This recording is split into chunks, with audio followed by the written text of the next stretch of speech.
गर्मी से बचने के लिए सबसे कारगर उपाय है घड़े का पानी पियो।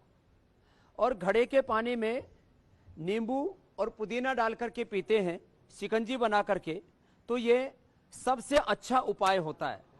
पहले भी हमारे देश में गर्मी होती थी, ऐसा नहीं है कि पहली बार 50 डिग्री और उससे ऊपर भी टेम्परेचर देश में गया है।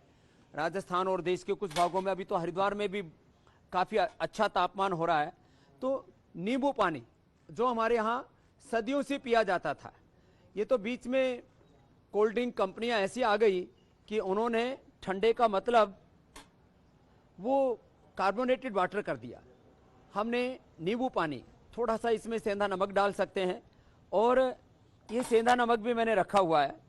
हमारे यहाँ पर सदियों से नींबू पानी, इसमें किसी को थोड़ा मिलाना हो तो नींबू पानी के अंदर ये पुदीना मिला सकते हैं, तो और ज़्यादा ठंडा और पेट के लिए बहुत अच्छा हो जाता है। फिर इसी नींबू पानी के साथ देश के अधिकांश भागों के अंदर सत्तू पीने का रिवाज है। तो सत्तू ये भी पानी के अंदर ही डाल करके नींबू के साथ, इसमें कहीं हरी मिर्च और कहीं प्याज भी डालते हैं। प्याज जो है ये गर्मी के लिए अचूक औषधि है। राजस्थान में, क्योंकि मेरा जन्म तो राजस्थान और हरियाणा के बॉर्डर पर हुआ है, माँ का शरीर राजस्थान से और पिता का शरीर हरियाणा से, इसलिए मैंने तो इन चीज़ों को बचपन से देखा है। अब ये गर्मी के लिए औषधि तैयार होगी। जौ का अथवा चने का सत्तू, जौ का सत्तू और अच्छा होता है।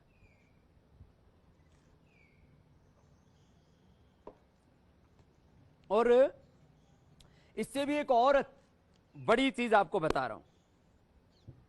हमारे यहां पर घाट की राबड़ी खाया करते थे राजस्थान और दक्षिणी हरियाणा में खास करके। अब तो पूरे देश के लोगों को मैंने सिखा दी। ये जौ का दलिया हम बनाते हैं। जौ के दलिए को थोड़ा सा इसमें गेहूं का, चने का, बाजरे का, कोई भी थोड़ा आटा साथ में डाल दिया। इसमें थोड़ा एक चुटकी भर चावल और चने की दाल डाल सकते हैं। रात को ये दलिया पका दिया।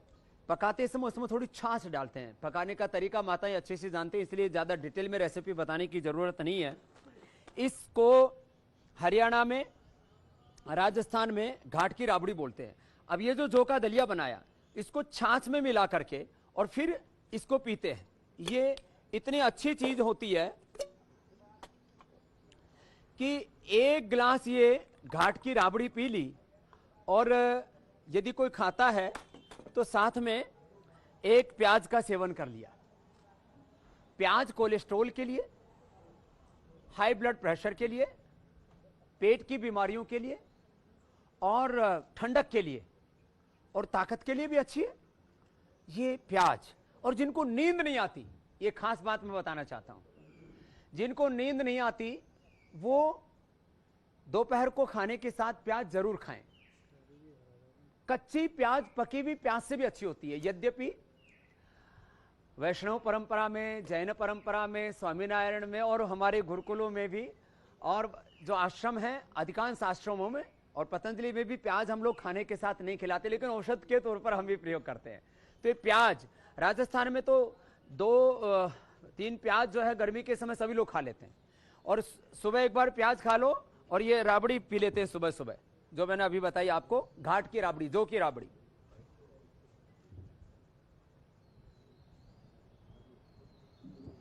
मैंने बचपन में पी थी। 18 साल तक मैंने बीच में अनाज बंद कर दिया, तो बीच में नहीं पीता था। अभी मैं अधिकांश समय खाना खाता ही नहीं हूं। सुबह ये लौकी का जूस, लौकी को हमने पूरे देश में प्रसिद्ध किया।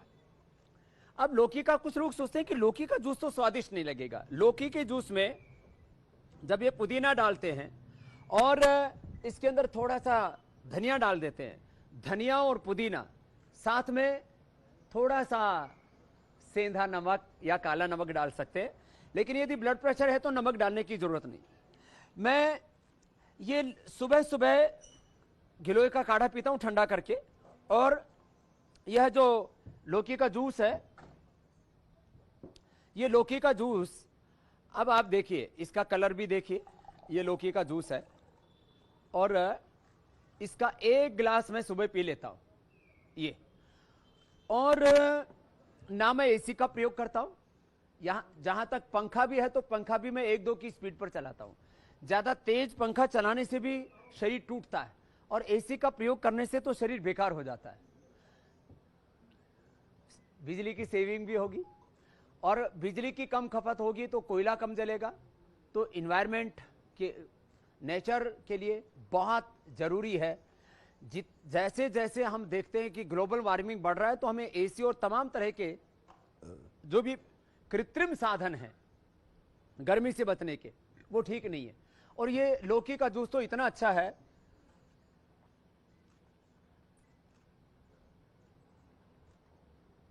और इतना स्वादिष्ट है।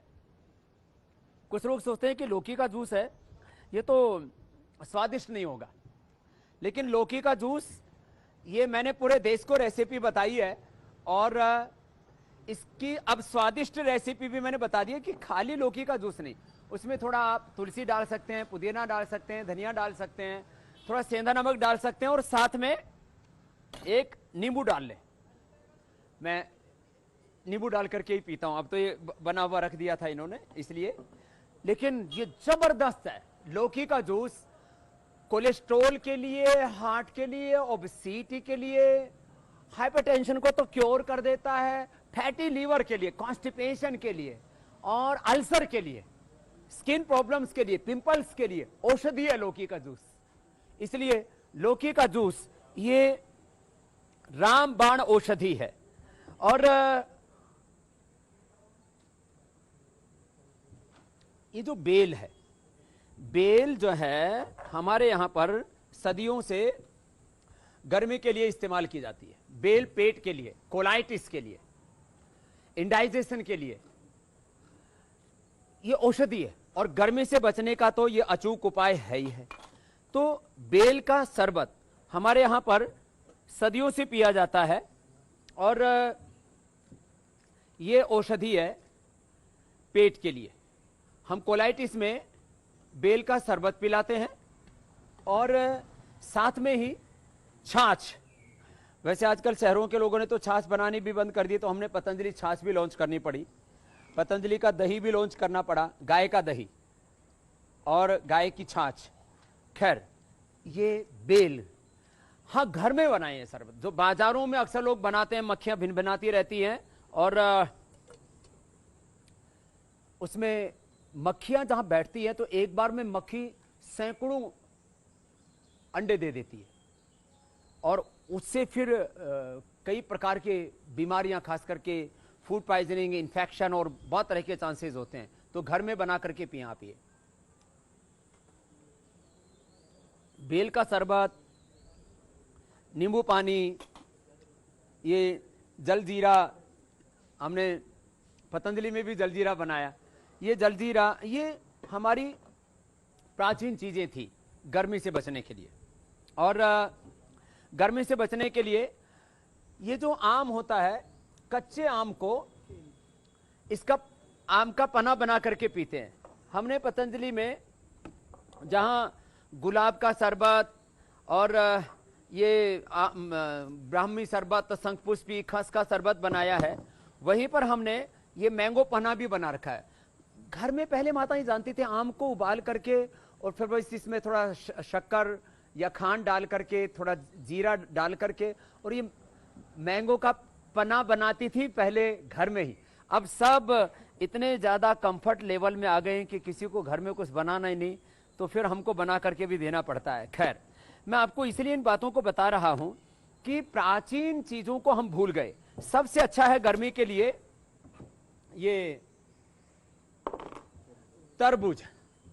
ये जो इसको वाटरमेलन बोलते हैं, ये गर्मी के लिए रामबाण है। और खास करके जिनको कब्ज रहता है, जिनको एसिडिटी रहती है, निकला भी बहुत अच्छा है, क्योंकि पतंजलि के ऑर्गेनिक फार्म से ये हमने मंगाया है। मैंने आजकल बाजार की साग सब्जियां, फल खाने बंद कर दिए और कारण ये कि उसमें इतना ज़्यादा पेस्टिसाइड आदि यूज होता है। और ये मैं आपको जो बता रहा हूँ, जिनको मोटापा है, जिनको ब्लड प्रेशर है, जिनको गर्मी बहुत लगती है, पसीना बहुत आता है, उसके लिए एक और भी उपाय बताऊंगा।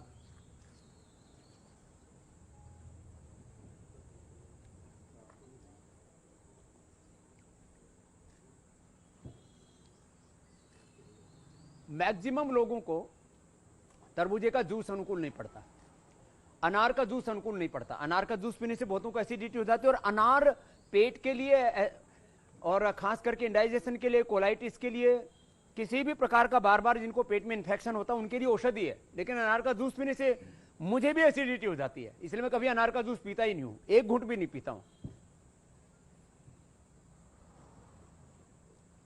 मैं ये तरबूज, वाटरमेलन को भी कभी जूस में नहीं पीता हूं, क्योंकि जूस पीने के बाद जिम ही चलाता है। लेकिन इसको ऐसे खाओ। यदि किसी को थोड़ा जो है गैस बनती है तो थोड़ा सेंधा नमक के साथ खा लो। नमक भी ज्यादा नहीं खाना चाहिए, दिन भर में 2 ग्राम से ज्यादा नमक शरीर में नहीं जाना चाहिए। इसलिए नेचुरोपैथी में व्हाइट शुगर, चीनी, व्हाइट सॉल्ट और व्हाइट आटा, जिसको हम मैदा कहते हैं, इसको हम जहर मानते हैं। मोटापा के रोगियों के लिए रामबाण है। अभी हरिद्वार में मोटापा के लिए, बीपी के लिए, शुगर के लिए, थायराइड के लिए, इन बीमारियों से मुक्त मेरा अभी कैंपेन है। मैंने अभी तय किया है, आज 4 जून हमारे आंदोलन का दिन है। आज ही के दिन रामलीला मैदान में पाप किया था एक सरकार ने, उसके बाद वो साफ ही हो गई। जिन लोगों ने सोच रखा था कि इस देश के ऊपर राज करना, ये तो हमारा जन्मसिद्ध अधिकार है, देश हमारी बपोती है, जागीर है, उनको हमने उखाड़ा। जातिवाद, वंशवाद और मजहबी उन्माद की जड़ें हमने उखाड़ी।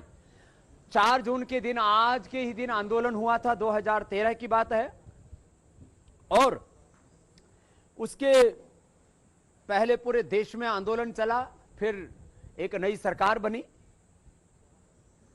अब मैंने संकल्प लिया है, वैसे तो मैं पिछले 30 वर्षों से योग का आंदोलन चला रहा हूं, लेकिन अब एक दिन भी स्वामी रामदेव विश्राम नहीं करेगा। या तो मेरे शिविर होंगे हरिद्वार में रेसिडेंशियल, फिर पूरे हिंदुस्तान में, पूरे भारत के प्रत्येक जिले में जा रहा हूं, उत्तर, दक्षिण, पूर्व, पश्चिम। और एक दिन भी बिना विश्राम के 365 दिन इस योग की अलख जगाने वाला हूं।